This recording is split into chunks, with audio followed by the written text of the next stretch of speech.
ఇంకా పాత్రికేయ మిత్రులు సోదరిమణులు మరియు నాతో పాటు వేదిక మీద ఉన్న ఇంద్రజ గారు, యాటా సత్యనారాయణ గారు, నాగమహేష్ గారు, అట్లాగే తిరుమల గారు, మీకు అందరికీ నా యొక్క శుభాభివందనములు.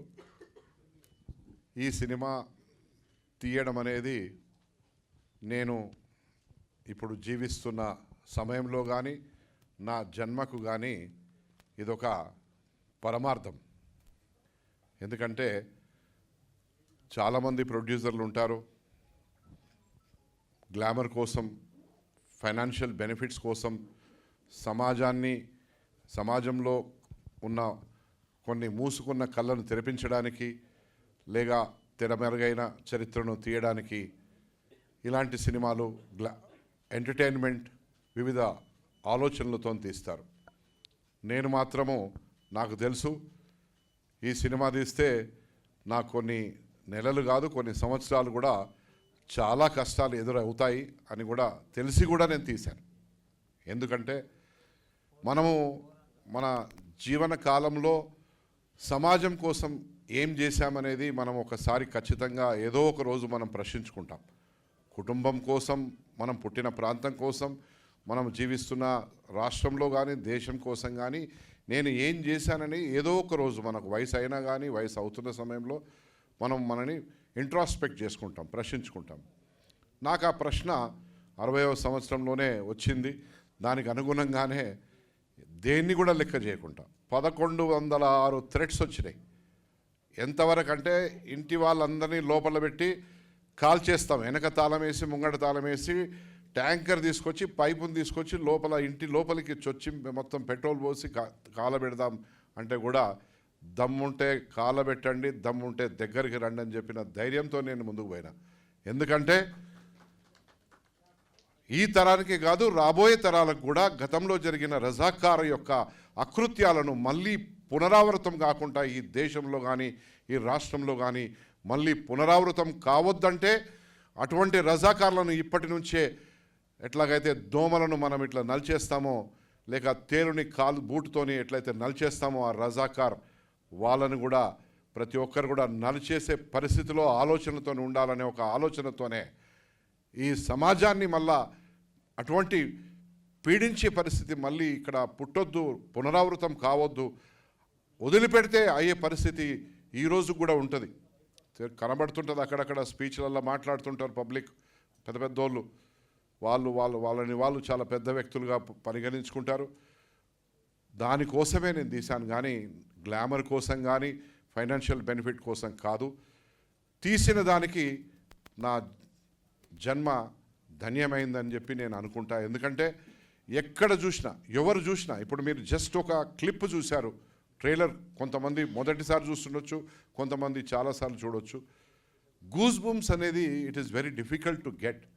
ఏదైనా ఒక భయంతో కూడుకున్న సినిమా చూసినప్పుడు కానీ లేకుంటే సస్పెన్స్ ఉన్న సినిమా చూసినప్పుడు లేక చరిత్రలో ఇటువంటి చాప కింద పెట్టి ఇప్పటి వరకు ఎవరు దీన్ని బయటికి తీసుకురాలేని ఒక చరిత్రను తీసుకొచ్చారు అనేది చూస్తున్నప్పుడు కూడా అటువంటి అనుభూతి కలుగుతుంది.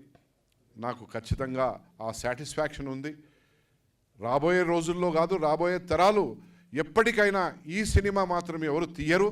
ఎందుకంటే ఒకవేళ పేరు పెట్టి తీసినా ఇంత జరిగినట్టుగా కళ్ళకు అద్దం కట్టినట్టుగా తీసింది మాత్రము నా సోదరుడు యాటా సత్యనారాయణ. ఎందుకంటే ఆయన కూడా చాలా కష్టాలు పడ్డాడు.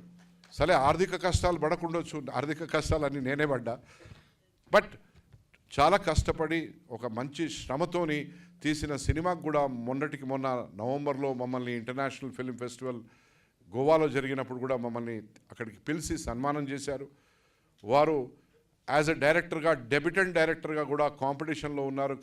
ఇక వస్తూ ప్రైజ్ జస్ట్ ఇట్లా జారిపోయింది. అంటే మనం అరటిపండు మీద కాలు పెడితే ఎట్లా జారిందో అట్లా జారుకుపోయింది. ఎందుకంటే అక్కడ ఉన్న పరిస్థితులు మాకు తెలియదు. మొట్టమొదటి first generation producer, first generation director, cinema చిన్న స్క్రీన్స్ కంటే he has been directing. So but subsequent ఎక్కడ ఉన్నా కానీ ఖచ్చితంగా మనకు మంచి అవార్డ్స్ రాబోతున్నాయని చెప్పి ఒక నమ్మకం అయితే ఉన్నది. ఇప్పుడు ఈ ఆహా ఓటీటీ ప్లాట్ఫామ్ తెలుగు వాళ్ళది కాబట్టి తెలుగు వాళ్ళతోనే మనం ప్రయాణం చేయాలనే ఒక ఆలోచనతోని ఇంటర్నేషనల్ ఓటీటీ ప్లాట్ఫామ్స్ కాకుండా తెలుగు వర్షన్ని నా తెలుగు సోదర సోదరీమణులు ఆస్వాదించాలి, వాళ్ళు ఆనందపడాలి, వాళ్ళు జరిగిన కనుమరుగైన చరిత్రను వాళ్ళ కళ్ళ ముందు చూడాలి. అట్లాగే ఈ హైదరాబాద్ ఈ యొక్క సంస్థానాన్ని పరిపాలించిన ఒక దుర్మార్గుడు మీర్ ఉస్మాన్ అలీ పాషా అనే ఒక దుర్మార్గుడు, ఇవాళ రాజు కాదు, వాడు దుర్మార్గుడు అనే మనం తెలుసుకోవాలి. ఎందుకంటే వాళ్ళ తాత ముత్తాతలు మంచి చేసి ఉండొచ్చు, కానీ ఆయన జీవించిన సమయంలో 2 లక్షల మంది హిందువులు ఎవరైతే ఇస్లాంలోకి మారలేదో పురుషులను చంపాడు, 65,000 మహిళలను మానభంగం చేశారు. ఇది ఎవడిచ్చిన ధైర్యము, ఎవడిచ్చిన హక్కురా నా కొడక నిజాం అనే పరిస్థితిలో మన తెలంగాణ వాదులు కూడా ఆ రోజు వాళ్ళ దగ్గర ఆయుధాలు లేకున్నా, కత్తెలు బరిసెలు లేకున్నా కట్టెలతోని పోరాటం చేశారు. ఆ పోరాటంలో ఒక ముఖ్యమైన స్ఫూర్తినిచ్చిన మహిళ నా పక్కన ఇక్కడ కూర్చున్నది ఇంద్రజ గారు, ఐలమ్మ గారు. ఐలమ్మ గారి పాత్రను పోషించారు. ఇవాళ ఐలమ్మ గారు రజకులకు సంబంధించిన నాయకురాలు అని అంటే ఇవాళ యావత్ ప్రపంచంలో ఒక గౌరవప్రదమైన ఆ వ్యక్తి, మహోన్నతమైన వ్యక్తి ఐలమ్మ గారు. ఆ పాత్ర వారు పోషించి పూర్తిగా దాంట్లో జీవించి ఎగ్జాక్ట్గా లంజా అంటావురా లంజా కొడక అన్న భాషను కూడా సినిమాలో ధైర్యంగా వాడి సమాజంలో ఆనాడు ఐలమ్మ గారు పెద్ద పెద్ద దొరలతోని ఏ విధంగా పోరాటం చేసిందో అనేది కూడా దీంట్లో మనం చూపించడం జరిగింది. సారీ ఈ భాష వాడుతున్నది, కానీ ఇది సినిమా కాబట్టి మనము ఇది సెన్సార్కి కూడా వెళ్ళింది కాబట్టి మాట్లాడుకునే హక్కు మనకున్నది. సో మీ ద్వారా మీరు చాలా మంచి మాకు దోహదపడ్డారు ప్రజల ముందుకు తీసుకుపోవడానికి. ప్రతి మీడియా మిత్రురాళ్ళు కూడా దీన్ని మరింతగా ప్రజలకు చేరువయ్యేటట్టు తీసుకెళ్ళి, ఎందుకంటే ఇదేదో గ్లామర్ కోసం మనం తహతలాడుతుందో, లేకుంటే మన టీఆర్పీ రేటింగో, లేకుంటే ఇంకా బెనిఫిట్ కోసమో, లేకుంటే ఇంకేదో ఐఎండిబి రేటింగ్ కూడా మాకు హైయెస్ట్ వచ్చింది, 9.5 వచ్చిందంటే ఇదేదో మేనేజ్మెంట్ చేస్తే వచ్చేది కాదు. ఇది this is one of the highest rating which Telugu movie has got in the recent past. పెద్ద భారీ బడ్జెట్ సినిమాలు కూడా ఆ రేటింగ్ పొందలేదు. ఎందుకంటే అంత క్వాలిటీ. 1948ని క్రియేట్ చేయాలంటే ఎక్కడ కూడా కరెంటు తీగలు కనబడొద్దు, ఎక్కడ డాంబర్ రోడ్ కనబడొద్దు, ఎక్కడ కూడా మోటార్ సైకిల్ కనబడొద్దు, ఎక్కడ కూడా స్ట్రీట్ లైట్స్ కనబడొద్దు. అంటే it is not that easy. వీలైనంత కాడికి ఈ సమాజానికి పూర్తిగా న్యాయం చేయడానికి ఈ సినిమాను తీశాము.